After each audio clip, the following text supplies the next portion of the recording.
The second part of the Tefillin, it's the merit of the Tefillin. So the word Tefillin, what does it mean? Some of the commentary, when I've searched to try to find what does it mean Tefillin, why they call it Tefillin. So the only thing that I can find, I found that according to the commentaries that say that it's very common to say totafot. Okay, totafot. But what does it mean? So to understand that, Hazal tell us that totafot mean a jewelry. A jewelry. Where do we learn that totafot is a jewelry? So Hazal tell us in the Mishnah in Masechet Shabbat, chapter 6, Mishnah 5, Hazal explained that the word actually totafot represents a jewelry. That when we wear the Tefillin of Rosh and Tefillin of Yad, that's like a jewelry that we're wearing. It's a present from HaKadosh Baruch Hu that asks us to wear it. The Ya'abetz, anyone heard about the Ya'abetz? Ya'abetz, it's Rabbi Yaakov Israel ben Tzvi Emden. He born in Germany 318 years ago. You know Norman Emden that used to be in our shul? Yeah, Norman Emden told me that he's related to him, to the Ya'abetz. Okay? And he explained that the word tefillin, it's like what we call it mahshava, a thought.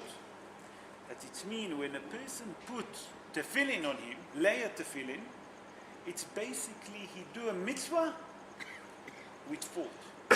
Thinking about HaKadosh Baruch Hu. Not only that, Hazal tell us something very interesting in the Gemara in Masechet Brachot. In page 6, folio 1, Hazal tell us something very interesting. You know that HaKadosh Baruch Hu lay tefillin? Philip, you study Masechet Brachot, nachon? In page 6, Daf Vav, Amud Aleph, the Gemara tell us that HaKadosh Baruch Hu laying a tefillin. Can you believe it? So the Gemara there asks, we know that in our tefillin, we brought the 4 parshiyot. But the main parshiyah, the most important that we all saying, that it's Shema Israel. What is it written in the tefillin of HaKadosh Baruch Hu? Do you understand what I'm saying? In our tefillin, we have the 4 different parshiyot that we brought. What is it written in the tefillin of HaKadosh Baruch Hu? That HaKadosh Baruch Hu wear. Listen what it say. It say like this. Hazal tell us that in the tefillin of HaKadosh Baruch Hu, it say, Mi ke'amcha Israel. Who's like your nation, Israel? So if we do a bit of homework, we see that there is a bond here between HaKadosh Baruch Hu and Am Israel. Remember that we explained in the last show that the final thing that we put, the final knot that we do around the finger, that's like basically the ring of the wedding between us and HaKadosh Baruch Hu. So that's also show us here, Mi ke'amcha Israel. We say to HaKadosh Baruch Hu, Shema Israel, Adonai Elokeinu, Adonai Ehad. There is only one God, and you are our God. What did HaKadosh Baruch Hu answer? Mi ke'amcha Israel. Who's like your nation, Israel? That means that you are my nation. We see the bond now of the tefillin. Now I would like to move on to the next part, that why do we put tefillin? Nachon that it's a mitzvah deoraita, because the Torah tells us we're obligated to put a tefillin. Nachon. We're not saying that. But for every mitzvah, there is a reason behind it. So I'm going to bring basically 5 different opinions that Hazal bringing us, all different. And I'm going to go from, basically I'm going to get to Rabbi Yehuda Levy, that born almost 1,000 years ago, 900 to be exactly 943, until Harav Kook in our days that just lived not long ago. He born 151 years ago. We'll explain all of that. But the most common one that Hazal tell us, that when we put tefillin of Yad and tefillin of Rosh, when we put them, you know what we do? We bounding our mind and our heart to the Almighty. Why? Because if you look at the tefillin of Rosh, where they are? Against the brain, the thought. The tefillin of Yad, when we put them, it's against the heart. That means that we saying, that we bounding our heart and our mind to the Almighty. You follow what I'm saying? But Hazal come and tell us it's not enough just to bind it. You know, by that you're putting tefillin, you know what's happening? You're doing atonement for the sins that you've done with foot and with your hand. Can you believe it? That means every morning when we lay tefillin, HaKadosh Baruch Hu forgive to the sins that we done with the foot and with the hand. So we don't need Yom Kippur. You definitely need. After you finish with that, how many other you do? What's happened with the leg? With the? Going for to make the Avera. Making the Avera, yeah. We'll speak about it. Rabbi Yehuda Levy born in Toledo. Toledo is a city in Spain. He born 943 years ago. And he wrote the famous book, I'm sure that all of you heard, the Kuzari. It's a philosophical book that he wrote to answer 1,000 years ago to the Christian that was in that time that tried to go against the Jewish Torah, the Jewish religion. And in his book, the Ma'amar Shlishi, let's call it chapter 3, okay? And there in Ot Aleph until Lamed, that from verse 1 to 30, he explained the main reason that the person put tefillin. And he said very similar to what Hazal said, but he said and a bit more differently. He said that the main idea of putting tefillin is to take the thought that the human being have, to take the hand that we have the most strength, to bind it together, to what idea? To HaKadosh Baruch Hu. That means to tell us that dafka, the thought that we have during the day, we have to focus to who? To the Almighty. The work that we're doing, because the hand is the strong hand that we have, with that we're doing most of our work, that it should be L'Shem Shamayim. You follow what I'm saying? I'm going to go to Sefer HaChinuch. Sefer HaChinuch, some people say that it belongs to Rabbi Aharon HaLevi. Rabbi Aharon HaLevi born in Gorondia, in Spain. He born 781 years ago. And he said like this, in Mitzvah Taf Kaf Aleph, that means 421. He said like this, that a human being, every human being that born with desire and inclination. He born with that. He have desire. We all have desire. No one can say that he doesn't have desire, otherwise he wouldn't be a human being. He will be angel. Inclination, we all have. It's come to tell us that when it's given us, when we laying the tefillin, that's a reminder for us that we still have a neshama. That's mean by that we're putting tefillin of yad and tefillin of rosh. That's given us a reminder, don't forget your neshama. Nachon that you have desire, nachon that you have inclination. But don't forget that you also have a neshama, that on that you have to work. You follow? You wanted to ask Gedalia. Please, I wanted to ask the hand, when you're saying the Shema, you saying? When you put your hand... No, the Shema, where do you put... You said the hand and you have... The hand, that's the hand. When you put the tefillin, yes. Where do you put them? You put them here. Against the heart. But you lay them on your hand, nachon? You lay them on your hand. What is the strongest part of your body? The hand, that you do with them the physical work. So some people will see now what the Maharal say. That's to do atonement, the thing that we shouldn't do. For example, when people steal, or when people do any other averot with the hand, that's to do atonement. You follow? The Maharal Miprag. Everyone heard about the Maharal Miprag. The Maharal Miprag, Rabbi Yehuda Levy Ben Betzalel, he born 496 years ago in Poland. And he explained in his book, Netzach Israel, in chapter 7, page 7, he explained what's the main idea of putting tefillin. He tells us, because the tefillin is a holy thing. And we know that. How do we know that? But Has v'shalom, if the tefillin fall and they're not in a case, we obligated to fast that day. If a person can't fast, Hazal say, he should put tzedakah, that's equivalent to a meal, and that instead of fasting. So he said the Maharal said something very interesting. The tefillin is such a holy thing that will help you to bond to HaKadosh Baruch Hu. That means that if you want to bond to HaKadosh Baruch Hu, what can help you?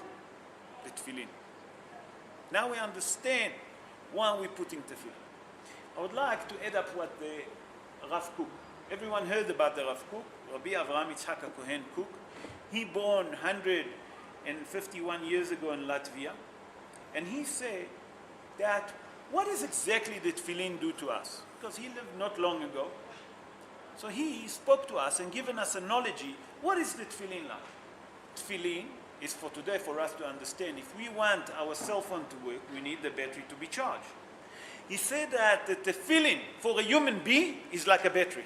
That's the boost that we get in, okay, from the tefillin. That means that the tefillin for a man, it's like a battery, like a rechargeable, giving us the reboost to be closer. So from here we see that beside the idea that the Torah tells us that it's a positive command that we're obligated to lay tefillin, we have another obligation. Why do we do and why do we lay tefillin in the morning? Now I would like to go to the merit of tefillin. You know, there is a merit. We get some merit for it. I would like to start with Rabbi Shimon Bar Yochai. Rabbi Shimon Bar Yochai bringing a Zohar in Parashat Bo. And he said like this, that when a person lay tefillin, what he done, he subdued the Yetzer Hara. That means he managed to conquer Yetzer Hara. And not only that, listen what he said. That when a person say Kriyat Shema while the tefillin on him, he not only defeating the evil inclination, he's shechting him. That's very spiritual thing. Just wanted to bring us, just to give us extra boost, what merit we getting. The Gemara in Masechet Menachot, in page Lamed Daled Amud Aleph, the Gemara there tell us something very interesting. In page 34, folio 1, listen what the Gemara say. Hazal tell us. Kol haminiach tefillin, every person that lay tefillin, ma'arich yamim, live long. We have a guarantee that the person that lay tefillin live for long life, have a long life. I'm going to bring what Rabbeinu Asher say in the end of Masechet Menachot, בהלכות קטנות. הלכות קטנות is to call it the small law, the lower law, or the short law. Right in the end of Masechet Menachot, Rabbeinu Asher bring. And he bring the opinion of few Rabbonim. He bring the opinion of Rabbi. Rabbi Omer, כל מי שמניח תפילין, every person that lay tefillin, ומתעטף בציצית, and he cover himself with a tzitzit, מובטח לו, he have a guarantee, שהוא בן עולם הבא. That means that he have a share for the world to come. Not only share, he's בן עולם הבא. He's definitely a person that have עולם הבא. Abaye אומר, now we bring in the opinion of Abaye. Abaye was also a sage. אין אש של גיהנום שולטת בו. That means a person that lay tefillin, the fire of Gehenna cannot have any control on him. Rav Papa Omer, the sage Rav Papa say, Arev ani lo. I am guaranteed to him. Arev ani lo. Listen what he say. He's guaranteed. Rav Papa say, not every person. Shekol avonotav nimhalim. That all of his sin get erased. When you lay a tefillin, all your sin get erased. Better guarantee than that, better merit than that. I'm going to bring now two midrashim. There is a midrash that called Hesronot ve'Yitronot. It's an ancient midrash on the Torah. And there he says something very interesting. Listen what he says carefully. Kol hamekayem mitzvat tefillin. A person that fulfilled the mitzvah of tefillin. כאילו קיים את כל התורה כולה. It's like he fulfilled the entire Torah. We have 613 mitzvot, נכון? A person that lay tefillin, like he done all of these mitzvot. There's better merit than that. Now we understand what is tefillin. Now listen what he says about that. I would like to tell you what the Midrash also continues. כאשר האדם מניח תפילין, when a person lay tefillin, the Midrash says, listen what it says. הקדוש ברוך הוא, the Almighty, אוהבו, he loves him. Who doesn't want the Almighty to love him? That's not the end. מחבקו, he hug him. מנשקו על ראשו. That's mean that when a person lay tefillin, הקדוש ברוך הוא love him, hug him and kiss him on his head. Can we understand the merit? That when we lay tefillin, HaKadosh Baruch Hu hug us and kiss us. There's better than that. Can we understand the merit that every morning when we come and we lay tefillin, what we benefit from it? That's the tefillin. Now, before I move on to the last two subjects, why is the tefillin square? Why is the color black? I'm sure that's a question that many of us have in thought. I'm going to bring two opinions. I'm going to bring the opinion in Masechet Shabbat.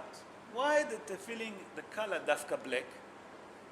And then I'm going to bring the opinion of Rabbi Haim Falaji, how he explained it. He gave analogy why dafka black.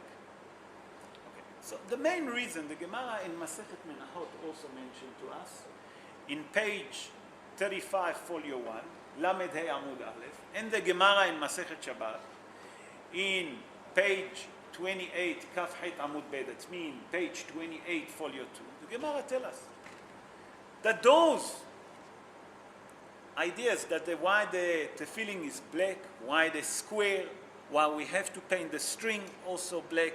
You understand what I'm saying? Halacha le Moshe miSinai. What does it mean? That's the law that Moshe Rabbeinu, when he gone up to heaven, HaKadosh Baruch Hu taught him Torah shebechtav and Torah shebe'al peh. So Torah shebe'al peh come to explain the Torah shebechtav we explained before many times. It's come to tell us that when HaKadosh Baruch Hu taught Moshe Rabbeinu, told them that it's obligate to put the tefillin, one of the law he told them that they have to be square. The second law that he told them that they have to be black. You follow? So that means that it's a law from HaKadosh Baruch Hu that Moshe received and he passed it on, and that's how we follow until today. Rabbi Haim Palaji, he born in Izmir. Izmir is a city in Turkey, and he wrote a book, Yafel Alev. It's beautiful for the heart. By the way, he wrote books about all the organs of the body, Rabbi Haim Palaji. And each one of them is a different halachot. And in his book, Yafel Alev, in Orach Haim, that speak about the halachot, in chapter 29, okay, verse 13, he explained like this. And by the way, it's mentioned in few places. Also, Rabbi Yehuda Hasid bring it in Maaseh Bereshit, in the book of Maaseh Bereshit, chapter 2, in Mitzvah 421. They're all bringing the same idea. They're all working on the same idea. And he said like this. The color black, what does it represent? Unity. The entitled unity that a person can have. Sorry, the total unity that can happen. And who's that? The Kadosh Baruch Hu. So it's come to tell you that the main reason that tefillin is black, because HaKadosh Baruch Hu is one, complete unity. But he come and he explained that if you take the shade of black, the color black, if you try to paint with any other color, you can't go over it. Why? Because the black is the darkest color. Nachon? Everyone agree? And we spoke about it, that why is black, color black, when we spoke about the colors, if you remember, what is black? Black is something that does not absorb nothing. Like white absorbs all the colors and it's turned to white. Black, it's the complete and total unity. That's mean to tell us that there is one God and you can't overpaint it. You understand what I'm saying? That you can't have another God, Chas v'Shalom. The same like you can't paint the color black, you can't change and you can't have another God. There is only one God. You follow? Now, I don't know how many of you take notice, and with that I'm going to conclude. On a Tefillin of Rosh, we usually have 3 strings coming out. Did you take notice of that? About that? Do you know why? Why on a Tefillin of Yad we don't have? Why Dafka on a Tefillin of Rosh? And why do we have to do it? I mean, why do we have to leave Dafka 3 string? Did you ask yourself? Now those string that we're talking about, you know that the string that you stitch the Tefillin. Yes, Tefillin. Yes, של התפילין. Simon, you look a bit confused. What's wrong? You not understand something? Ask me. You understand? So on a Tefillin of Rosh, you see 3 strings going out. How come? You know, for many years I was searching why Dafka the string have to be out. I mean, nachon that you stitch with that, that's the hair. By the way, those strings, they're the hair of a kosher animal. You follow? That's how we stitch the tefillin. So I saw the opinion of Rabbi Abraham Saba. Rabbi Abraham Saba, born in Spain 576 years ago. He was the father-in-law of Marana Bet Yosef, Rabbi Yosef Karo. He was his father-in-law. His daughter married Rabbi Yosef Karo, the Marana Bet Yosef. What happened? He was in Spain. During the Inquisition, he fled. And just before he reached Africa, north of Africa from Spain, they kidnapped his kids, they killed his wife, and they took his kids, and the Christian turned them, lo alenu. But he managed to escape, him and his daughter. And his daughter married the Marana Bet Yosef. And he wrote a famous book that's called Tzror Amor, the famous book that he wrote. And Rabbi Abraham Saba explained, and he said like this: in every mitzvah that we do, we have to give a share to the evil inclination. Did you take notice of that? And what does it mean? I'm going to explain. Every mitzvah that we do, we have to give a part of the tumah to the evil inclination. Why? Because he's all the time, every sin that we do, he criticizes against us. So Rabbi Avraham Saba say, look at the mitzvah that you do. For example, in the morning, what do? You have netilat yadayim, nachon? Why? To take the tumah of the hand, nachon? Yeah. Everyone agree. Before we eat, what else we do? We wash the hand with us. That water is tumah. You agree with me? Then we do asher kedeshanu b'mitzvotav v'tzivanu al netilat yadayim. And then we say amotzi lechem min haaretz and we eat. So you say on every mitzvah before you start, and I give you other sample, you give one part of the impurity to the evil inclination. Evil inclination, that's the Satan. Okay? Like the Yetzer Hara, Rabbi Shimon Bar Yochai and Zohar explain what it means Yetzer Hara. הוא השטן, הוא מלאך המוות, יצר הרע. The Zohar say, Rabbi Shimon Bar Yochai say, what is the evil inclination? So he say like this: הוא יצר הרע, הוא מלאך המוות, הוא השטן. He's everything. He's one angel that's in charge about all of that. And every time that we sin, he go up to HaKadosh Baruch Hu, up to heaven, and he criticizes against us. You follow what I'm saying? So he said, take for example another mitzvah. After you finish to eat, we do mayim ahronim. Again, those mayim, they're full of tumah. And Hazal say, if those water, that mayim ahronim, if you pour it on top of a place, for example, that there is tree, the tree will die. Nothing will grow there, because they're full of tumah. So that part you give to the evil inclination. Now we do a brit. A brit, everyone understand.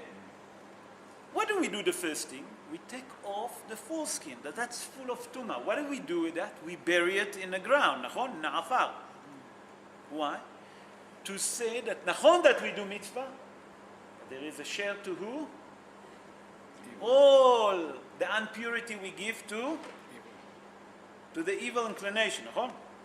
So it's come to tell us, when you do mitzvah tefillin, if you don't want the evil inclination to criticize against you, so what do? We put 3 strings of the animal out.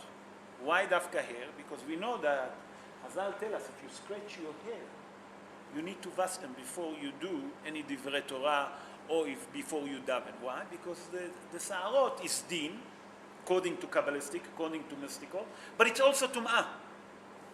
Hazal said that one of the things that a person scratch his head, Rabotai, scratch his head, have to vas. So that means that there is Tum'ah in the hair. So Rabbi Avraham Sabah come and say, the same like in every mitzvah that we do, we have to give the Yetzer Hara, the criticizer, his own portion, and what they are, the Tumah, the unpure, also in the Tefillin. Why? So when we laying Tefillin, he can't criticize against us. Now we understand the merit that when we davening, what power when we put Tefillin, what are we getting? Long life, guaranteed to go to Gan Eden, like fulfill all the mitzvot of the Torah. Tefillin that we lay for, how long does it take us to lay the Tefillin? 40 minutes? 3/4 an hour the Tefillah of Shacharit in a normal day? Look what we're getting. I would like to, sorry Brian. Why don't you do it on Shabbos? Why we don't do it on Shabbos? You want to? We explained last week. Did you watch last week? What was your last week? So we explained that Tefillin is ot. What is ot? Is a sign. A human being has to have 2 signs every day. So Brit Milah is a sign. Nachon? Tefillin is ot, is 2. On Shabbat, himself is a sign. Why? Because it's a ot. Beni ubenechem. What is the ot? That HaKadosh Baruch Hu come and tell us, what is the sign between you and me? When you stop working on a Saturday, you are taking the oath that I created the world. Why? Because when did HaKadosh Baruch Hu stop from creating the world?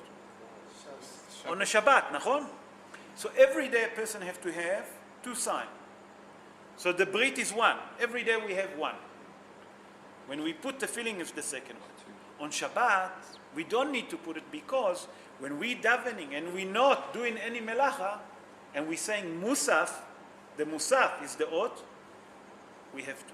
So on Shabbos and Yom Tov that we do,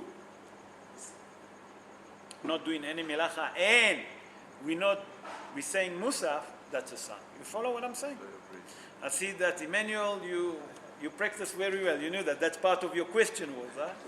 I would like to bless all of us that we should all merit from the mitzvah of Tefillin, and Be'ezrat Hashem, HaKadosh Baruch Hu will send us the Mashiach Tzidkenu speedily in our day. Amen. Ken Yiratzon.